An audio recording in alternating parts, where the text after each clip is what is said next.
上半年嘅時候咧，我哋光大證券國際已經叫大家去買金啊。咁當然大家最關心就係恒指嘅走勢啦，我哋係樂觀嘅。黃色 highlight 嗰啲咧就已經係到達咗我哋嘅目標價啦嚇，係我哋嘅戰勝率都有80%嘅。咁你可能會問，咁嚟緊金價係你俾幾多咧？嗱，賣個關子先。GlobalX 就係一個主題性嘅 ETF 發行商啦，就希望可以用主題性嘅 ETF 嚟幫助投資者嚟到分散風險。我哋舊年2月就出咗2隻嘅Covered Call ETF， 咁出嗰陣時其實8萬美元左右啦，到今天咧其實都超過咗大約2億美元嘅資金㗎啦。咁希望都可以幫到投資者部署下嘅。呢排咧最多嘅客戶問我哋咧就係咩問題咧？就係其實除咗美國股票之外，其實仲有啲咩股票我哋係可以去投資㗎？因為而家關稅嘅問題，仲有啲咩地區板塊我哋可能係唔記得咗咧？第一，澳洲頭先 Kimmy 都有提過，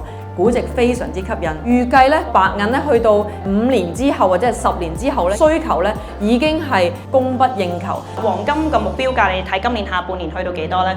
你哋就睇3650，係啊，正確。我哋就睇4000蚊。重點嚟啦，咁今年下半年究竟嘅投資主題係咩呢？